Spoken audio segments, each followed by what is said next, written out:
is Aina and I will be the moderator for today.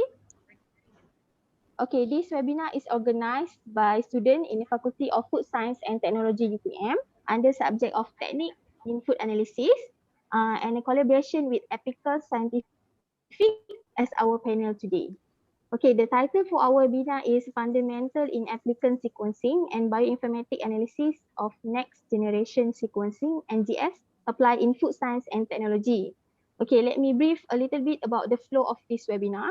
First, we will start with the briefing of application of NGS in food science by Miss Yun and Mr. Dennis. And then we will proceed with video presentation of NGS by Miss Loh. And then after that, we will have a Q&A session with participants.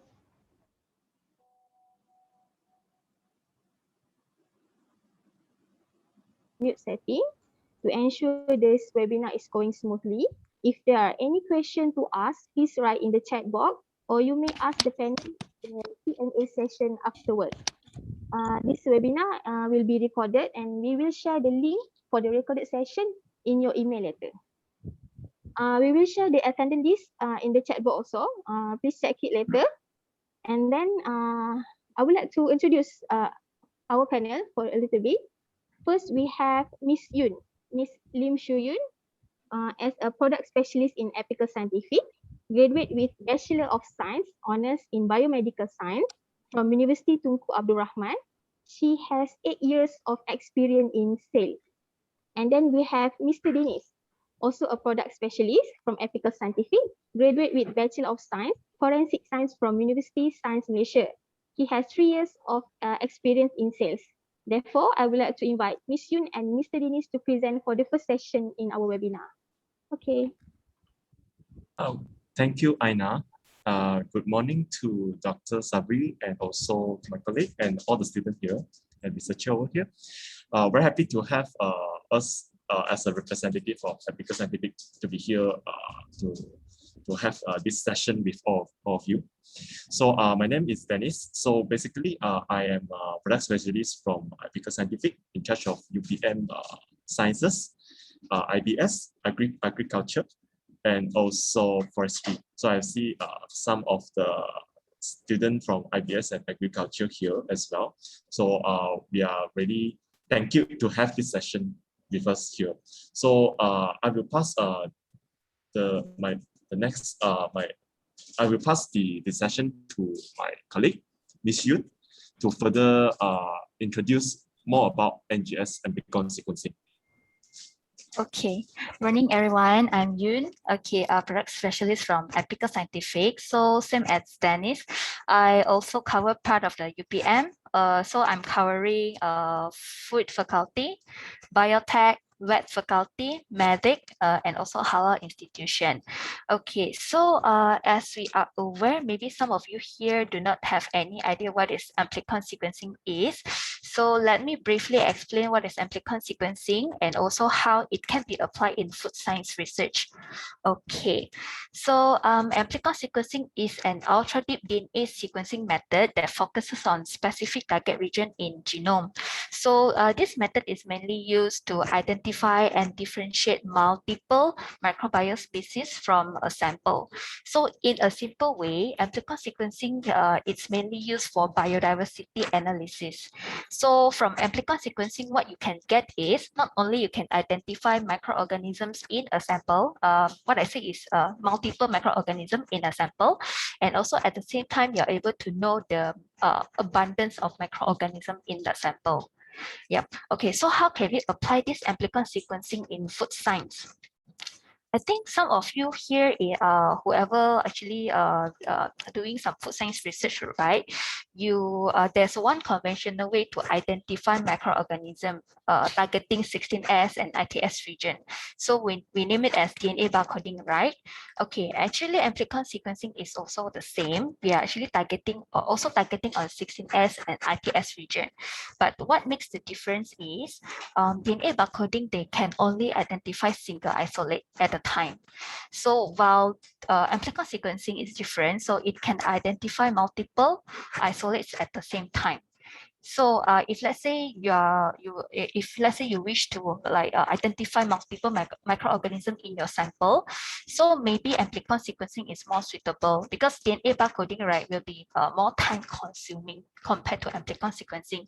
So apart from that, amplicon sequencing also can let you know the microbial abundance, like a population, what is the percentage of the microorganisms that present in your sample. Yeah. And for food science research, right, we actually receive like certain inquiries from the customers.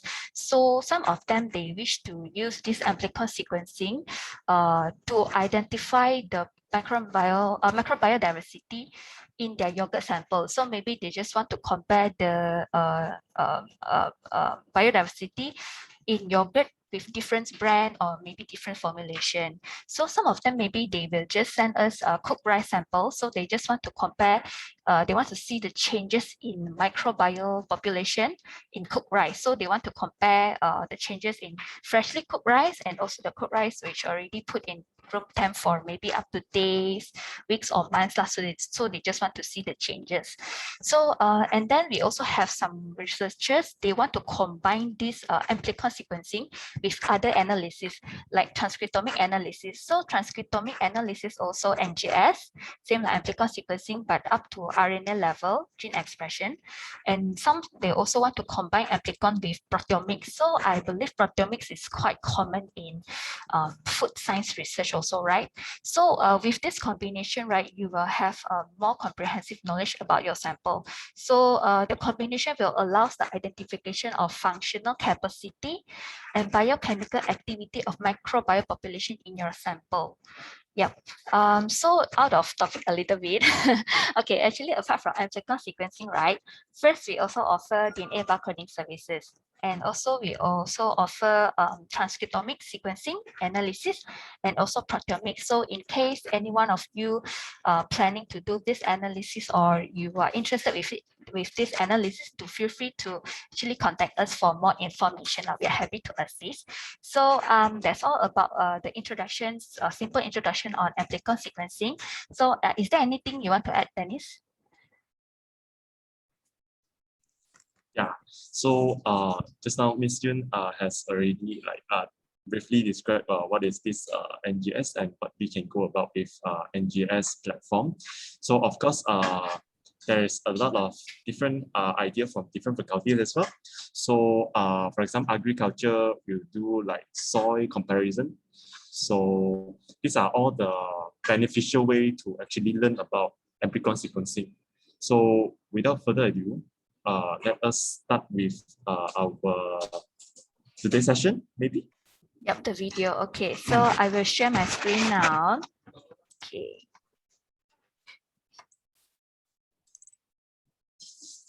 Can everyone see the screen here? There's a video.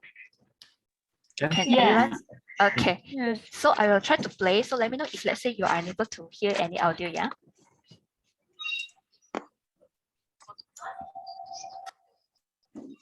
So just a bit for everyone information, this video sharing will be more towards amplicon sequencing, which is will be more relevant to your study as well, amplicon sequencing.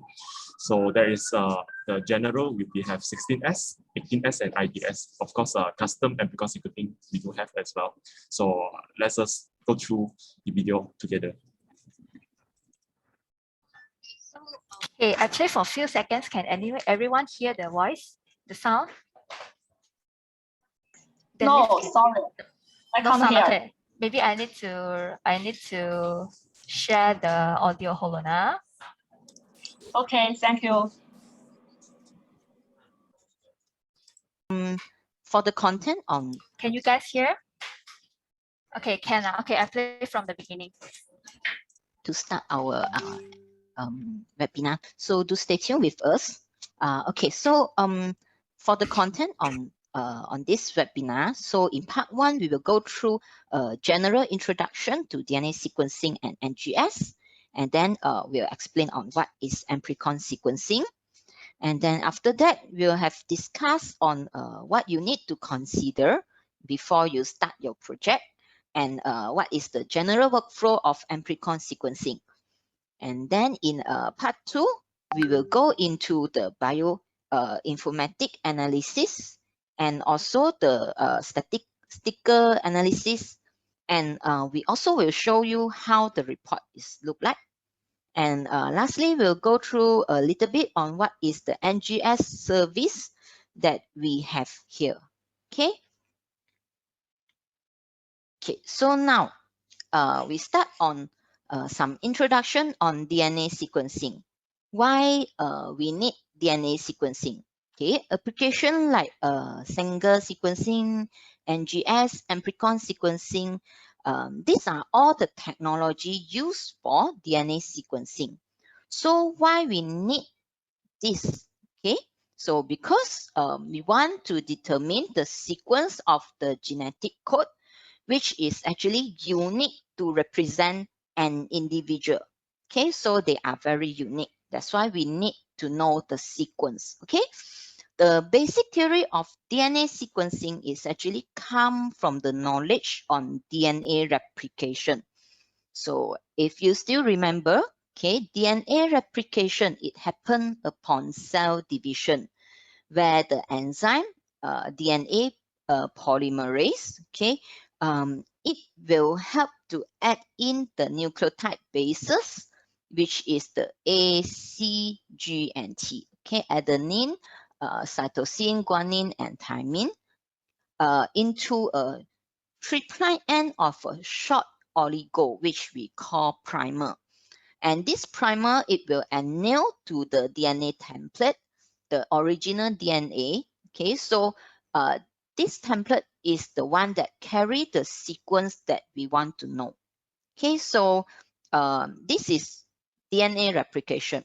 So the 4 items that is important in DNA replication, which is DNA polymerase, the nucleotide bases, the primer, and also the template are also the important material that is needed in one DNA sequencing.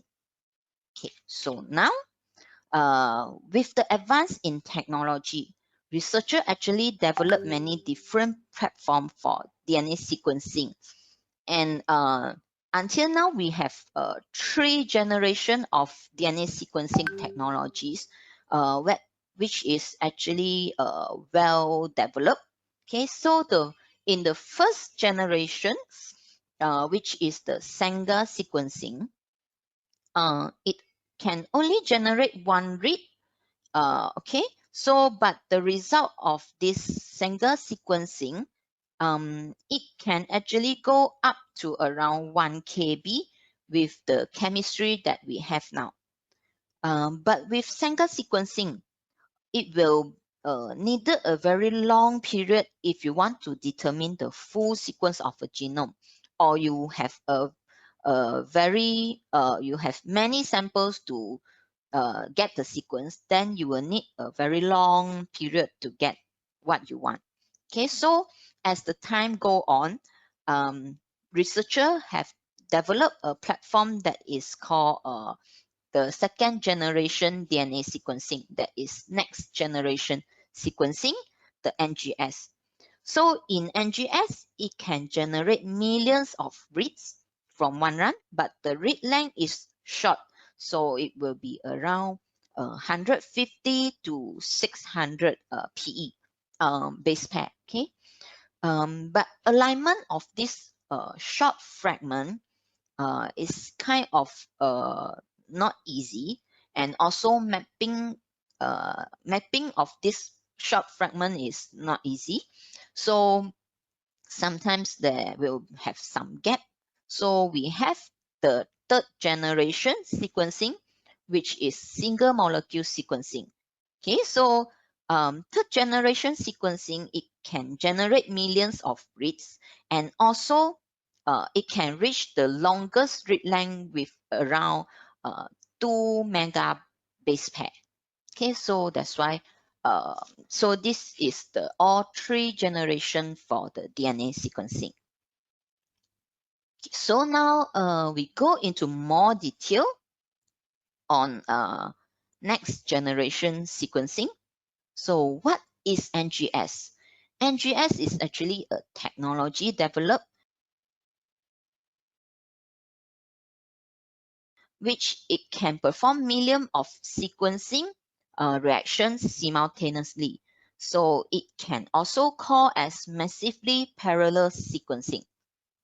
NGS is actually consists of several technologies, which they actually use distinct sequencing chemistry.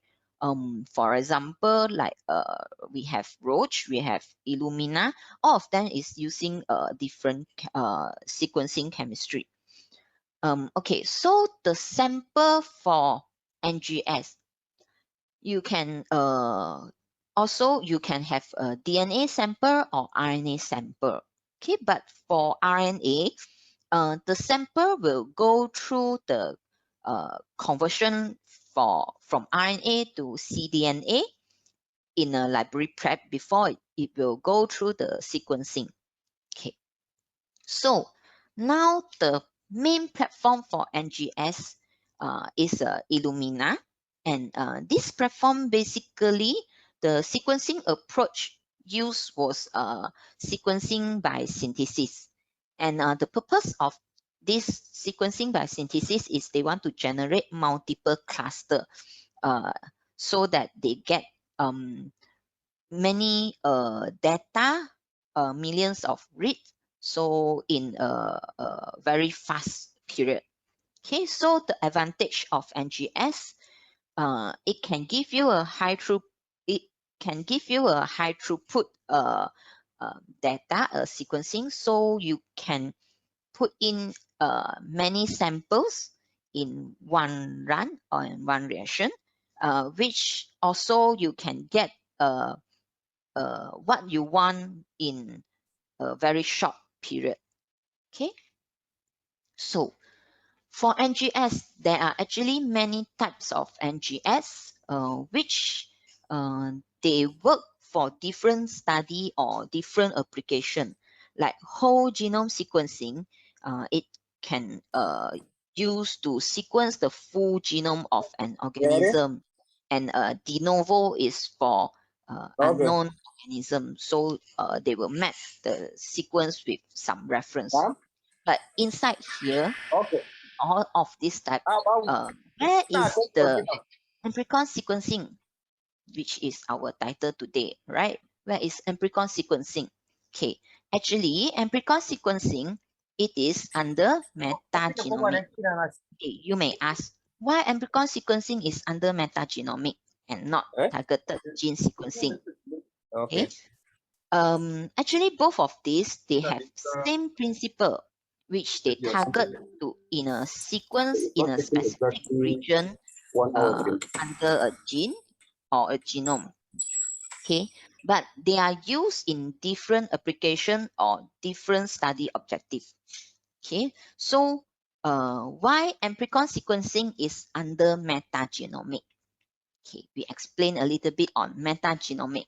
Metagenomic is actually a study on a total genomic content of a microbial community. Okay, so for example, you have a microbial community from an environmental sample. So you want to study the microbial content, okay, inside these samples, then you use metagenomic. Okay, so for metagenomic, there is two technologies.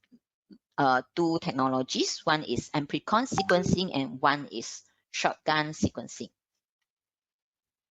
Okay, so what is Amplicon sequencing? We are going to explain a little bit on this. Okay. Why is it called Amplicon? Okay, why is it called Amplicon and Amplicon sequencing? Amplicon is actually a short DNA fragment which you determine from amplification of PCR. Okay, it is this short region can be a region from a specific gene or a common gene for identification. So because it will go through amplification, So it will have high coverage, and it is able to detect variant that is very low in level of frequency. So the application of Amplicon sequencing is it can be used for any mixed species sample. Okay, so for example, environmental sample or sample from human system, like a soil sample or water sample or blood sample. Okay, these samples, they may carry mixed species of microorganism like bacteria, fungus, protozoa. Okay, all these mixed species will be present inside the sample. So in Amplicon sequencing, you can only detect a specific target group of microorganism. For example, if you are study on the soil sample, you want to know the fungus or the fungus inside the soil sample, then you can use the specific primer, which is target to ITS, to get all the possible, to identify all the possible microbial uh, the fungus inside this sample. Okay, and for example, if you are study on blood and you want to know what is the bacteria inside the blood, then you may want to use 16S genes to target this bacteria group inside the blood sample. Okay, so now this is the advantage of Amplicon sequencing. So as I mentioned just now, it is good to detect community composition of a specific organism in a group. Then from the data, you can also make taxonomy classification for the specific group. And for example, if you study on a treatment and you would like to know how the treatment affect the specific group of microorganism in the sample, so you can use Amplicon sequencing. But the limitation for this technology is the prediction of gene function is limited, and it is also limited to detect only one specific group of microorganism. Means if you want to detect bacteria inside your sample, then you can only detect bacteria. So if you want to detect fungus, then only fungus. It cannot be used to detect both bacteria and fungus in one same run. Okay.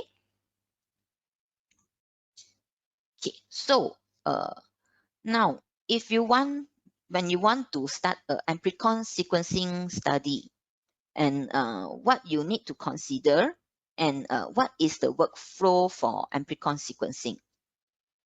So before you start the project, first you will need to know what is the objective of your study. Your sample, like just now I mentioned, there can be bacteria, fungus, or algae or protozoa inside the sample. Okay, but what microorganism group that you want to target? Okay, if your study is objective is to study all the bacteria inside your sample, then you want to search for some paper, reference paper that is close to the nature of your research.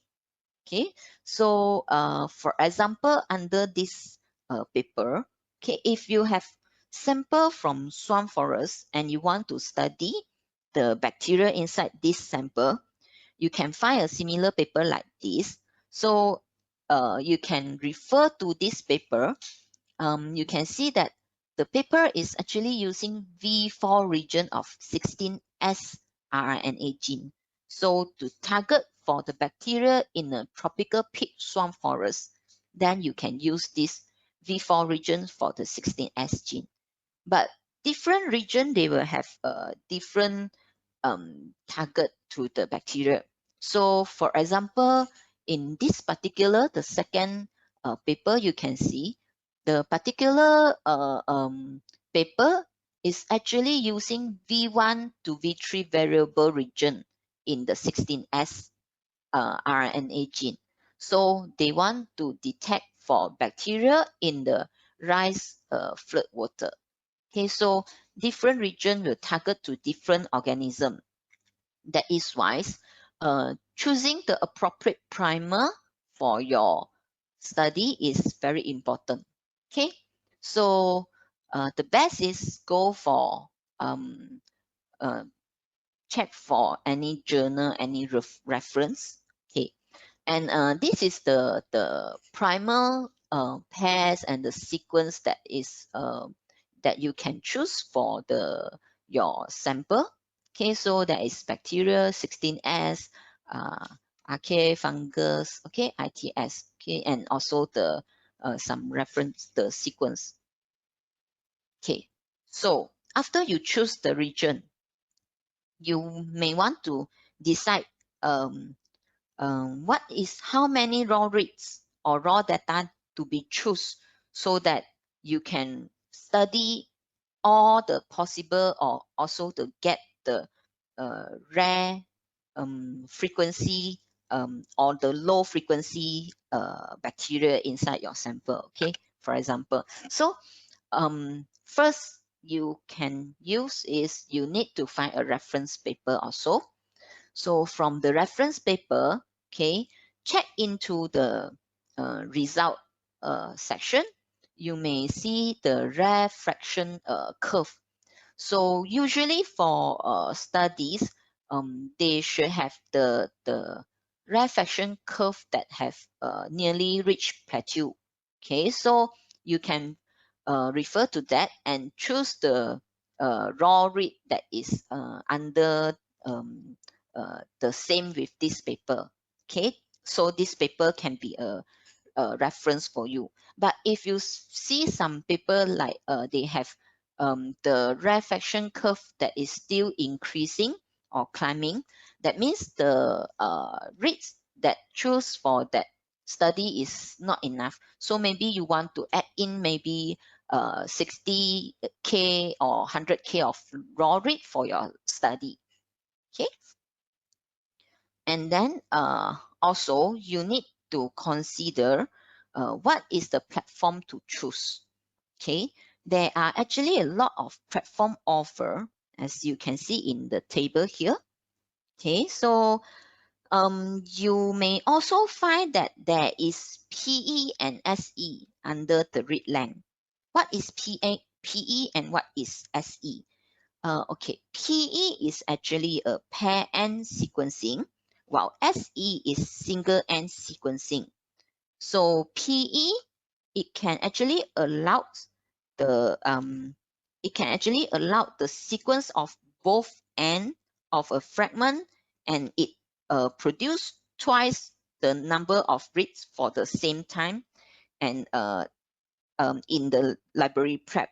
So with PE, pair and reads, the sequence aligned as a pair, so it will enable a more accurate reads alignment, and it can have the ability to detect indel variant, which is not possible to determine under single read data.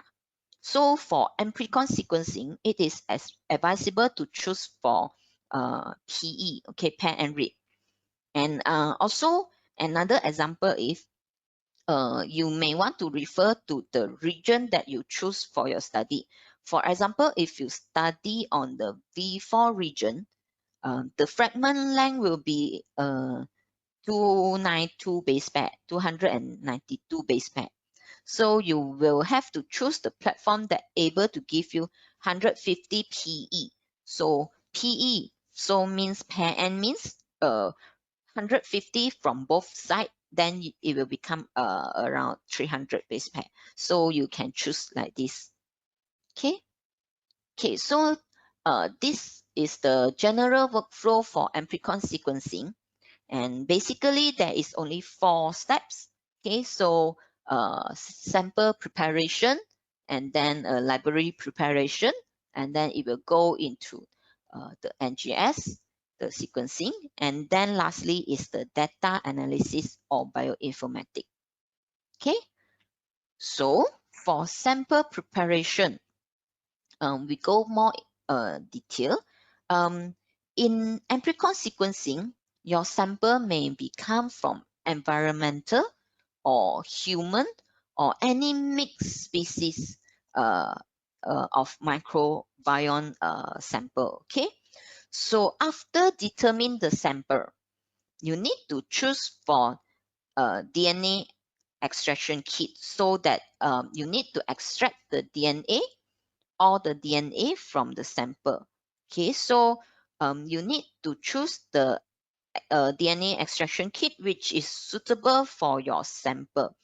For example, if you study in a blood sample, so when you want to purchase for the gDNA extraction kit, then you may want to confirm with the manufacturer of the kit whether that kit is suitable for extract sample from blood or not, or it is actually for body fluid.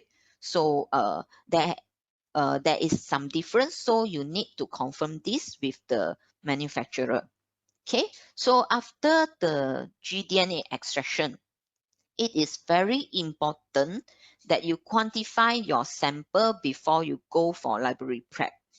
Okay, so the quantification of the gDNA, it is recommend to run a gel electrophoresis for the gDNA to check the quality. Okay, so it is highly recommended if you can able to have single band, which is an intact gDNA, and there is no smear in the gDNA. Okay, so this is a best quality, and with a very bright band means that the amount is high, the gDNA amount is high. But sometimes you may find that your sample will have some smearing like this.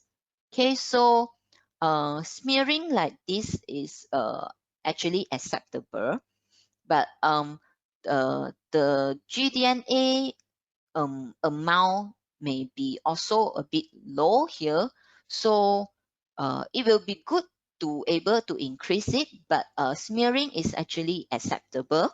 So but in some of the sample, okay, no matter how you extract after many attempt or using a few kit that you have tried, you will still find that the gDNA come out is a smear.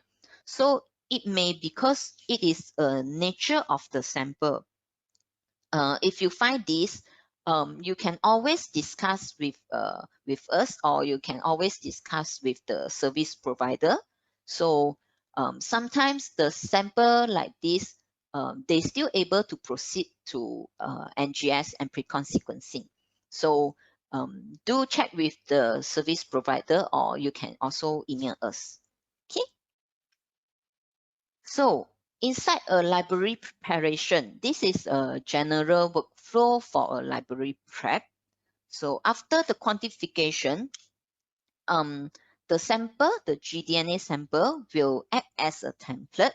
So in a library prep, there is typically 2 steps of PCR. Okay, so in a first round of PCR, it involves the amplification of the target gene by the specific primer. Okay, and here actually you can see that in the first round of PCR, the primer carry the overhang. Okay, so this overhang in the second round of PCR, it will attach to the library index and also flow cell handle. So this library index will later will be cut off when you go into the data analysis. But this library index is important for you to identify the sequence for your sample. Okay, so as you can see here also, in the end of each PCR, there will be clean up. So to clean up all the excessive primers or component in the PCR, so that they will not affect the reading of the data by the platform later. Okay. Okay, so after the library prep, the sample will run in the NGS platform that you have choose. And then lastly, it will go into the, after you determine all the results, the data, then we will need to analyze the data. Okay, in the bioinformatics section, so there will be, you will need to use different software to determine what you need to know. So all this will be discussed in our second section. Okay, so which is the bioinformatics by Afrina. Okay, hello everyone. I will start with the bioinformatics part of this webinar. Okay, so just to recap what we have done in our first session. We have introduced to you about the Amplicon sequencing that is a part of NGS where we targeted on certain genomic region. For example, we have 16S, V3V4, or 18S, and ITS regions. Then once we have completed the sequencing, now we can start with the bioinformatics analysis. Just a quick introduction for bioinformatics analysis. So bioinformatics analysis is actually the analysis of biological data using different computational tools and often requires programming languages as well. And at the end of bioinformatics analysis, we can obtain statistics, graphical results for better presentation of our analysis. So now let's start with the bioinformatics workflow analysis for Amplicon sequencing. Now, there are four main processes in Amplicon analysis.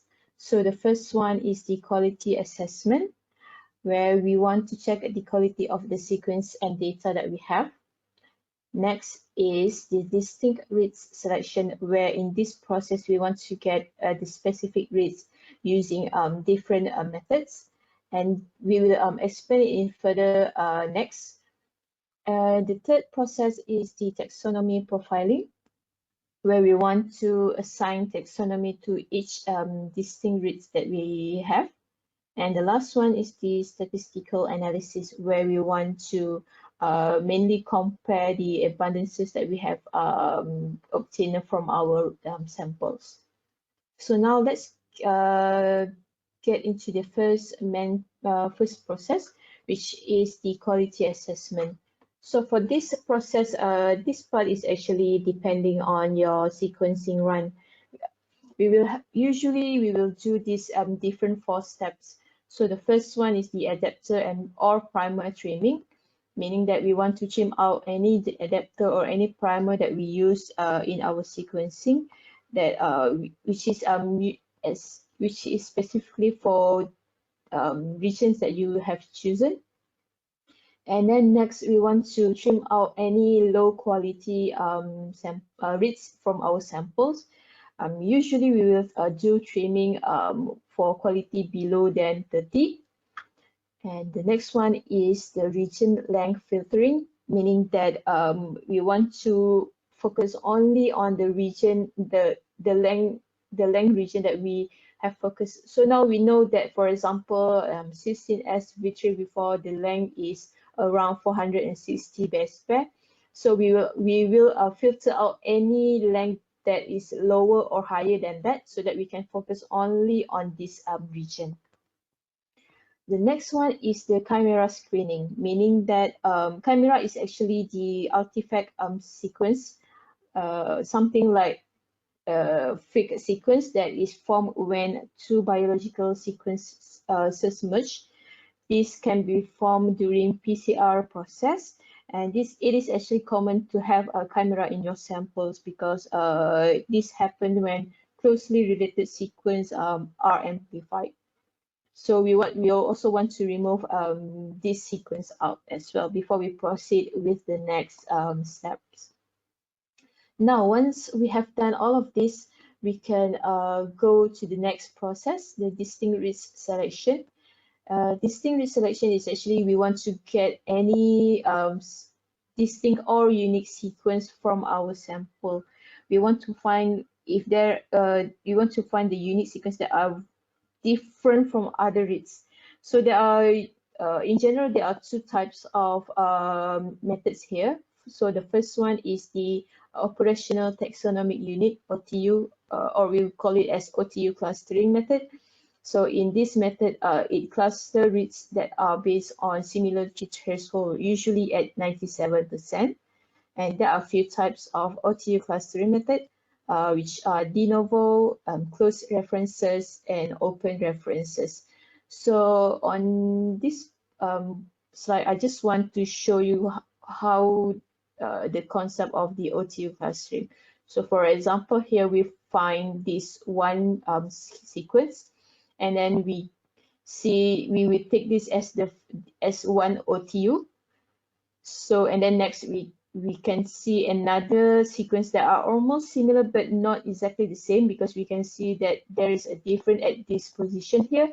And then when we calculate the similarity of this sequence to this sequence, we can see that the similarity is around 99%. So we will take this as the same OTU. So this sequence we will also consider as OTU1 as well. Okay. So next, we find another almost similar sequence, and we can see that there are some differences here. So when we calculate the similarity, and we can see that the similarity is around 95%.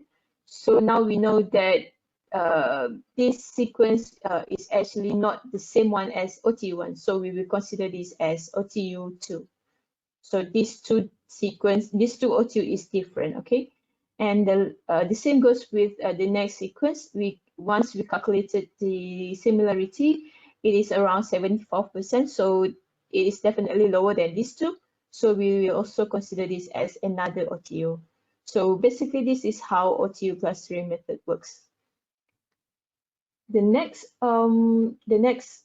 method is Amplicon's sequence variant ASV method. So in this method, it's actually expect to have the biological sequences that can be observed more than the error sequences. And in this method, they only have de novo method, and they also contains a process called denoise, which is actually an error correction process. So they will do some correction here before they proceed with the calculation.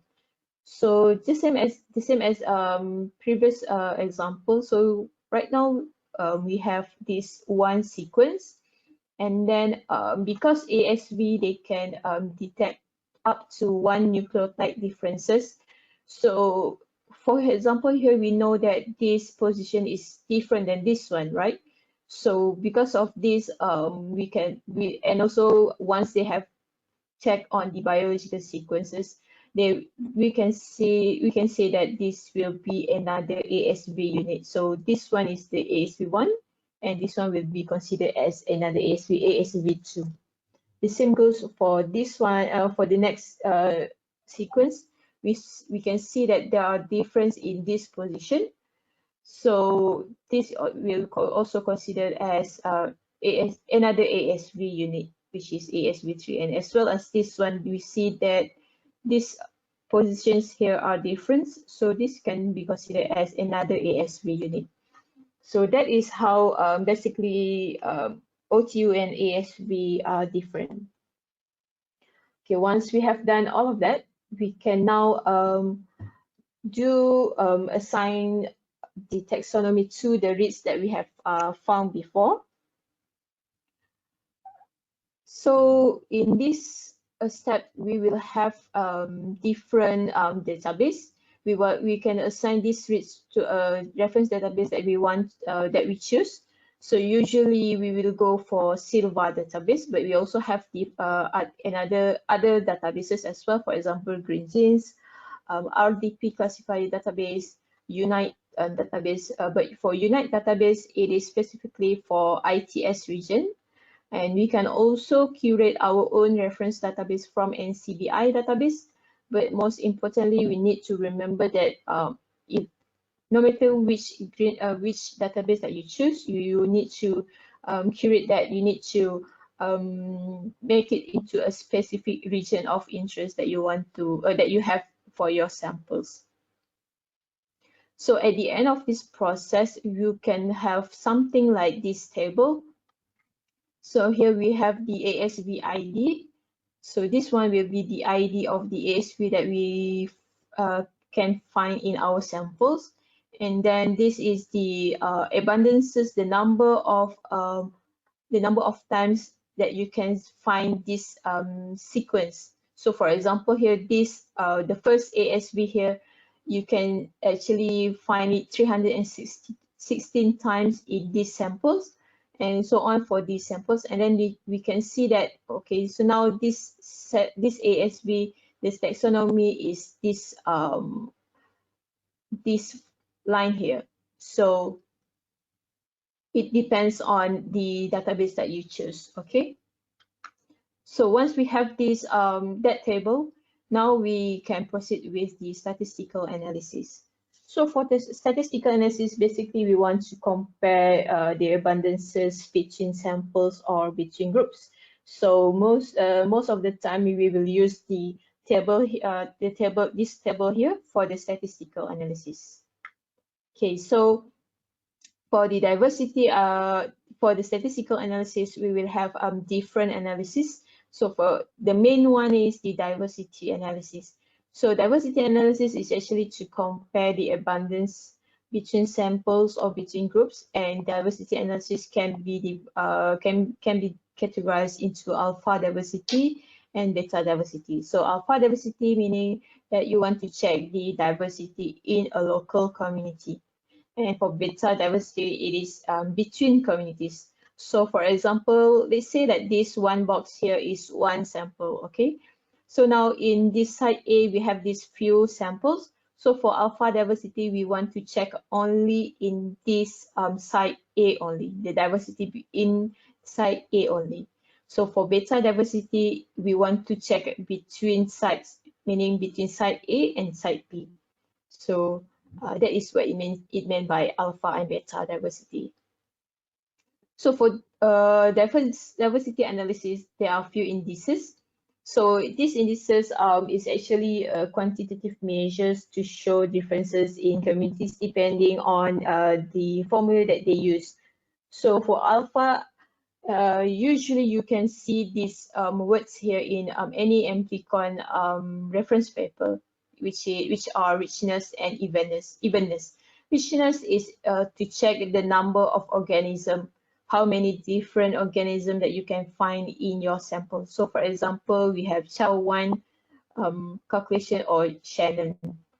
And for evenness, we want to see how these organisms are distributed along your samples or along your samples. So for example, we have Simpsons or Robbins. So this part is depending on your research objective. What do you want to check?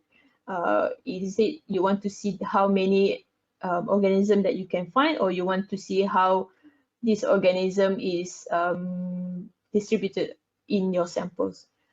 Next one is the beta diversity indices. So in beta diversity, it is either to check the abundance of this organism are similar or different in terms of counts or of organisms, or whether the organism is present or not. So for this beta diversity, we have here Bray, Curtis, Jacob, and Unifred. So this is also you can check how they calculated this to know whether it is suitable for your project or not. Another interesting diversity analysis that you can do is the Venn diagram, meaning that you want to compare the abundance of unique organism in your sample or your organism. Okay. So now let's see how it looks like. The example of the output for this diversity analysis. So here you can have something like this one, like a dot plot where you can have the value of each of your samples here, or you can also have a heat map here from the weighted unifrac. And this one is the Venn diagram analysis that I have mentioned. So like in this one, because as I mentioned before, it is for unique organism, right? So for example, here you know that there are 1077 ASV or OTV that can be found only in this group, and 271 organisms that can be found in group 2 and group 1. So that is how you check it. Okay.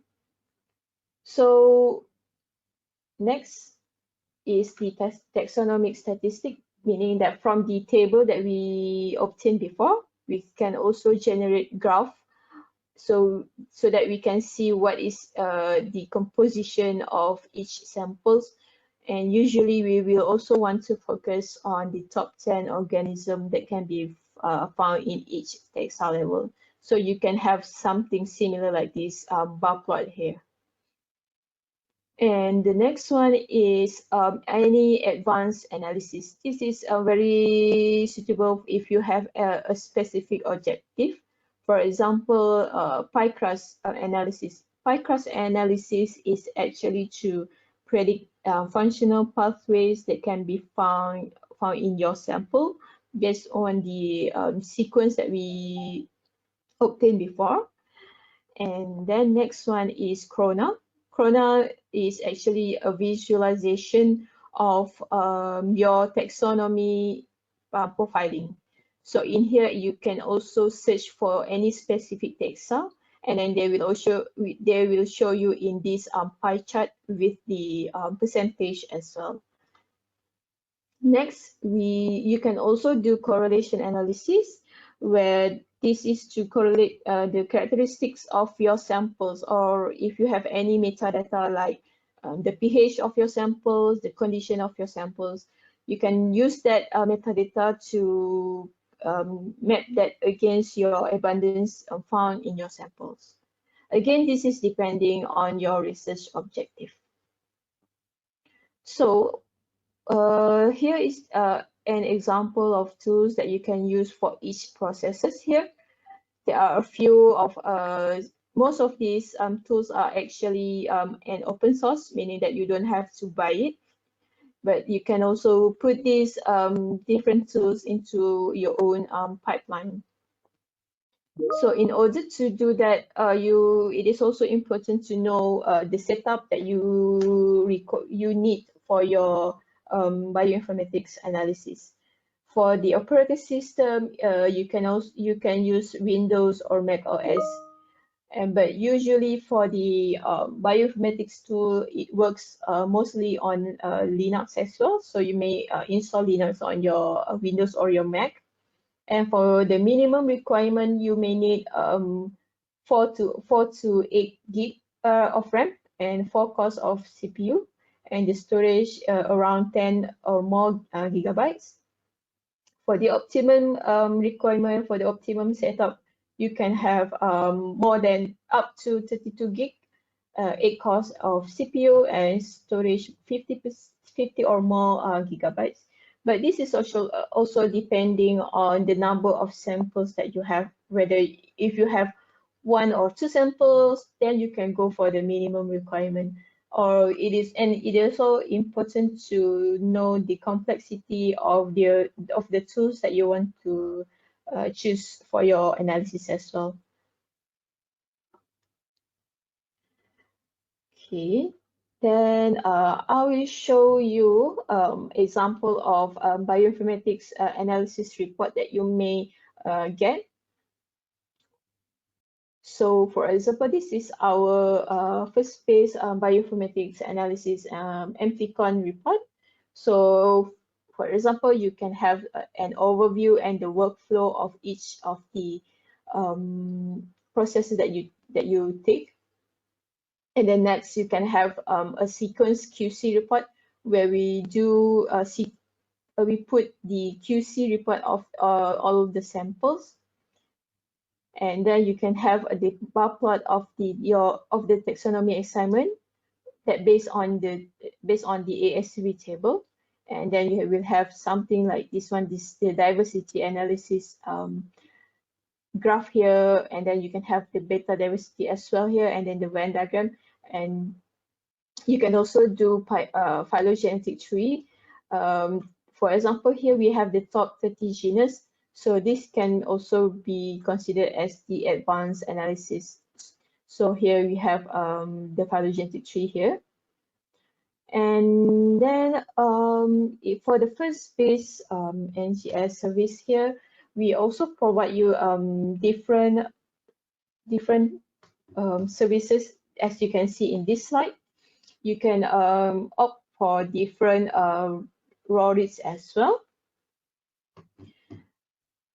And we also, for our own BI analysis service, we have this in-house analysis service that use DA2 pipeline.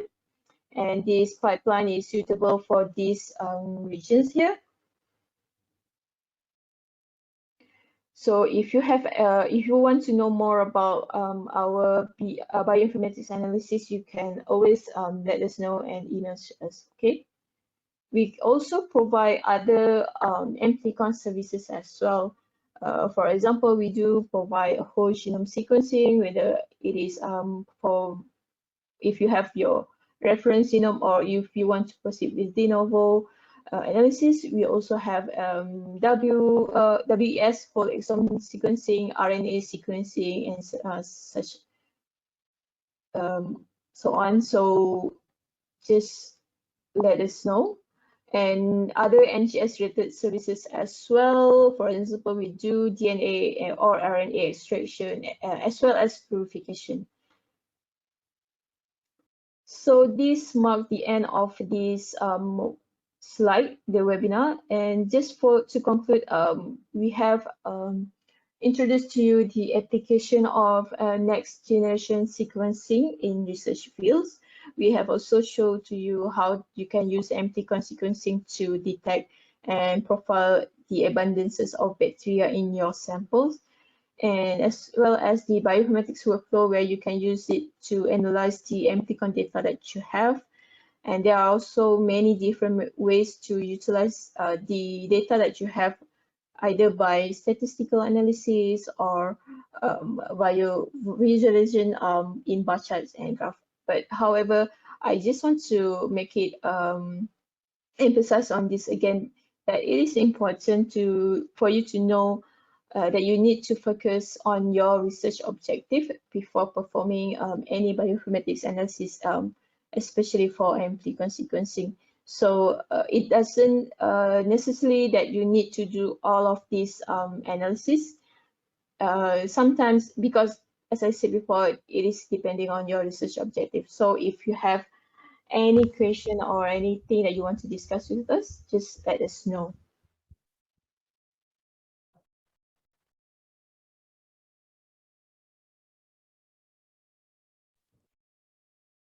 Good afternoon, everyone.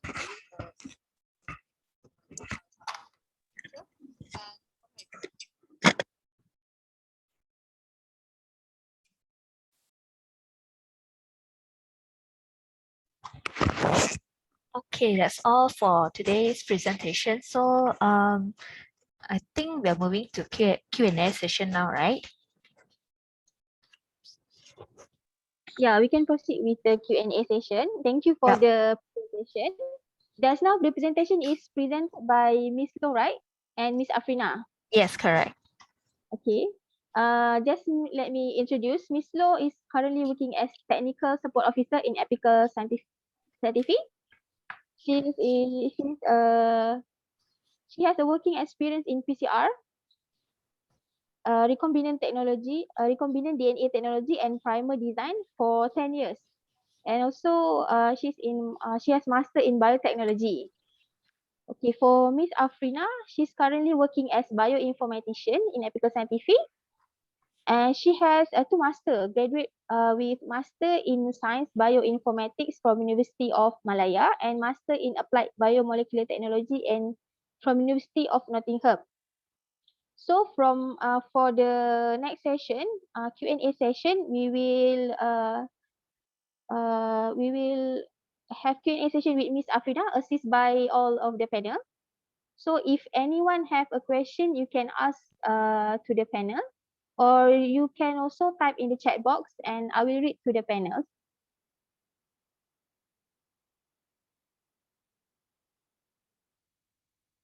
Okay, we have the question in the chat box. Let me read for you. Okay, from Siti Norbahia. She asked how many biological replicate needed for one cDNA library, the minimum requirement perhaps. So any of Okay. Hi everyone. Hello, can you guys hear me? yes. Yes. Okay. So for the question, if you want to send cDNA, we need to know first what is the expected species from the sample, because usually for cDNA it is for viral DNA. So we will have to check it first whether we can accept it or not. But in general, the minimum requirement for the replicates, we will need only one, and the amount that we need is around 30 microliter, if I'm not mistaken. We will provide it to you if once you want to send it to us. But yeah, in general, minimum requirement for the gDNA that we will need is around 30 microliter. And you can also send us only one replicate, but or if you have more than that and you are not sure whether the your sample quality is good or not, then you can give us more than one, and then we can check it for you. And also if you have already run the gel image before that, you can also provide that to us as well, so that we can check it for you first before you send in the samples. Okay. Mhm. Then we have the next question. What is the difference between whole genome sequencing and whole genome shotgun sequencing? Okay, for whole genome sequencing, it is only for one bacteria or one species only. For example, if you have, you know that your sample only contain pure bacteria, pure one species of bacteria, so that is considered as the whole genome sequencing. For the whole genome, or for the shotgun sequencing, it is usually a mix of bacteria. And it is also actually almost similar to Amplicon sequencing, but for Amplicon sequencing, we do focus on certain region. For example, like in the slide before, it's something like 16S or 18S.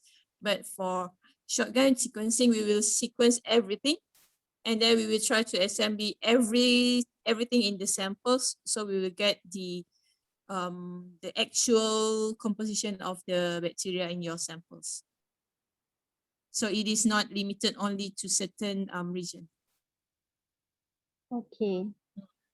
And then the next question is if the primer information cannot be found in the relevant references, what should be done next? Should we need to design the primers?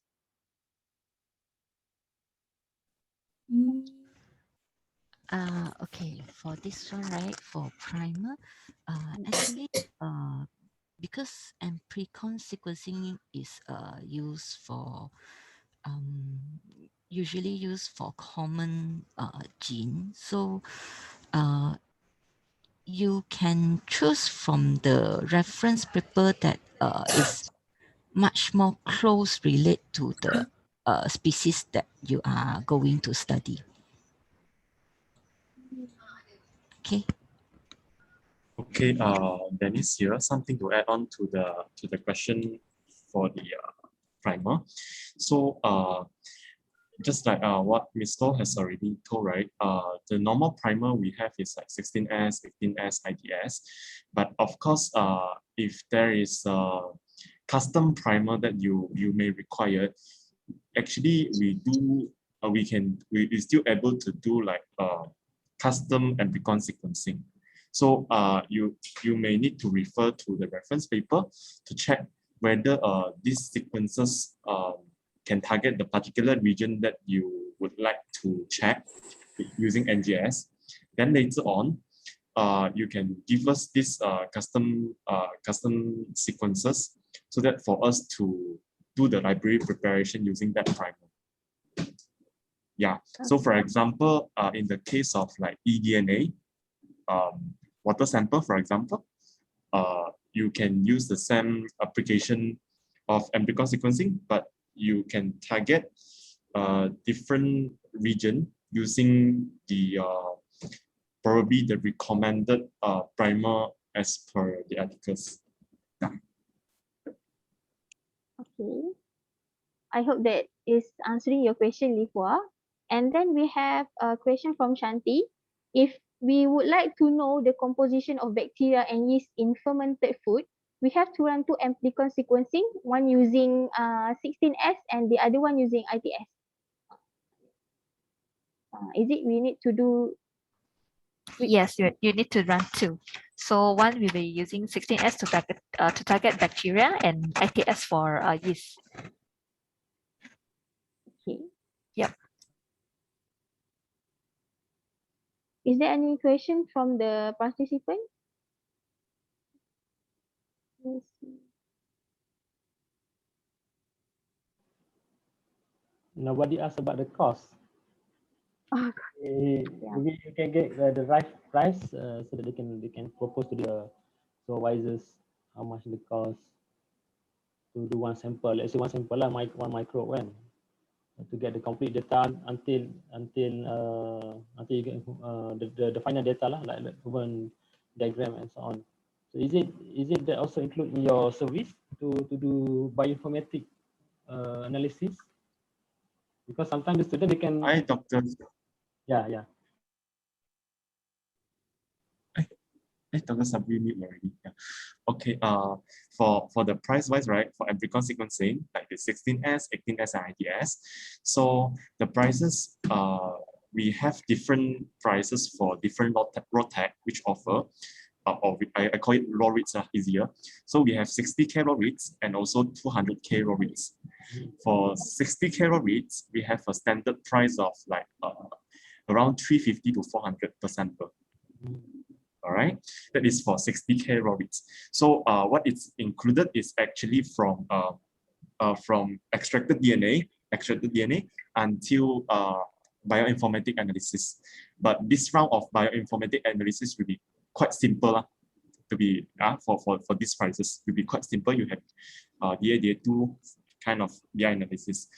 But if you are going for the 200K one, we are now doing the offer price. Like if you have 1 to 10 sample, we offer 700 per sample.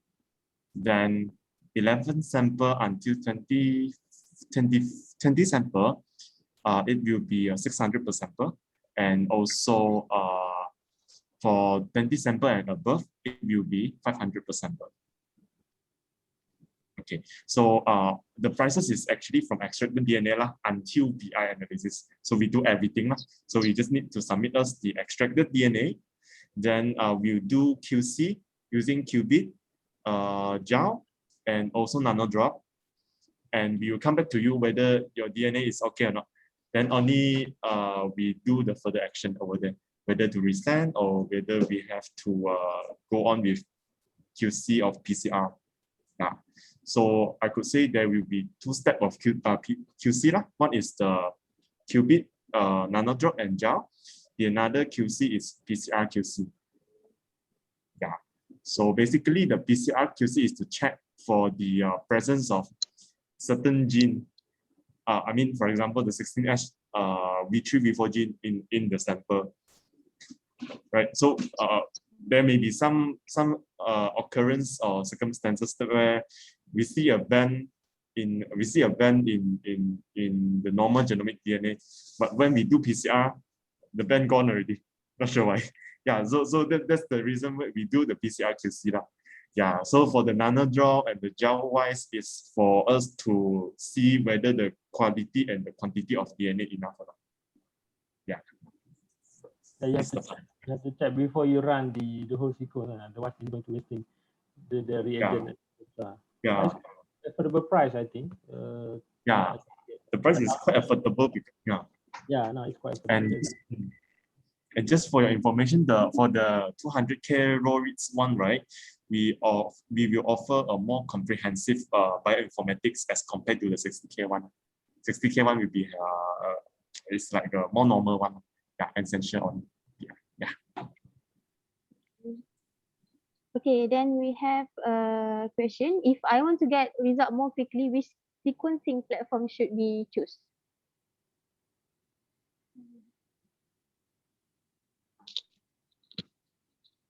For more fast results. For more fast result, it's like how fast? 2 to 3 days? Few weeks? Usually it will be how long to get the result from the starting we send the sample to the bioinformatics. Currently, only one platform available in Apical, which is MySick. The normal turnaround time until you get the results is around like 6 to 8 weeks. But sometimes you can get earlier, like maybe 5 to 6 weeks, you can get the results already. But the turnaround time is actually very dependent on whether the GDNA that you send to us, whether it's all past QC, whether you need to resend us the samples, and also we will also see how is the sequencing QC after we run the sequencing before we proceed for BI analysis. If let's say after we run the sequencing, right, so QC not passed, data is not enough, so we need to rerun again before we proceed for BI analysis. So that one will take longer time. So generally, standard you will get around like 6 to 8 weeks. Sure. Yep. But some they are like about 40% to 50% of customers, they may get earlier than that lah. Yeah, so it's very depends on the situation. Yep. Okay, thank you. Then we have a question from Ideal about the correlation analysis. It is included in the QIM pipeline, or we have to do it using other software or platform? Okay, for the correlation analysis in the software is called Chime. So in Chime, they have NCOM and also Genius analysis. It is also a type of correlation analysis, I believe. So in Chime, you can use that, or for the other correlation analysis, for example, like Pearson correlation analysis, you might need to use R packages. So you will need to have some background in R programming, and then you need to know how to install the R packages in the R Studio. So then after that, you can use Pearson correlation analysis to run on your samples. I hope that. Okay, I hope that answered the question. Ideal. Yeah. Then we have question. They ask for, do you provide any support service for MLSD work? And if they want to contact any one of you regarding this further question, you can share the contact number for the person in charge for this. Can I check you're from which faculty? Yeah. QEV. Which faculty are you from? Food or Hello. Yeah, good morning. I'm from a veterinary faculty. Okay, veterinary faculty. Okay, will be in charge by me. You can drop me a message regarding this ML as steward. Okay, I leave my number here, so in chat box, so you can contact me later on. I will check for you. Okay, thank you.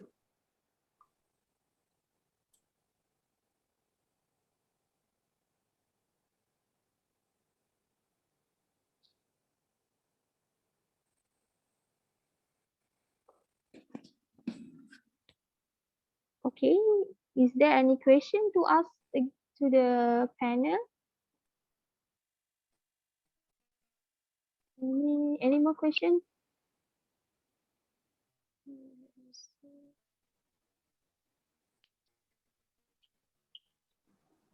I think it's good for all. Thanks again. There's another question, I think. Yeah. We have on- Okay, from metadata. Shanti. If we Yeah, Anna. metadata, we have metadata like flavor profile from GCMS, which will Apical also provide service to do correlation analysis between metagenomic and this data. Okay, for this one, we will do correlation. We will have to do the correlation analysis, but this is considered as additional analysis as well. So there will be additional cost to the cost that Mr. Dennis already told you before. And also another thing that we need to consider is we will need to check the metadata that you have, whether it is suitable for the correlation analysis that we currently have, or we will need to use another type of analysis. So yeah, in general, we will do that, but we will first check the metadata first, just to confirm that it is suitable for your samples and for your data as well.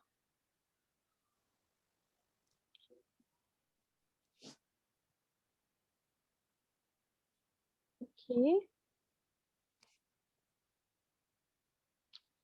Okay, I think that's the last question. Or there's any last question? No. Okay, if there's no, right, I will leave an email address here. So in case if any one of you have questions about NGS analysis, you can drop your questions or any inquiry to this email regarding NGS. So we will assist further from there.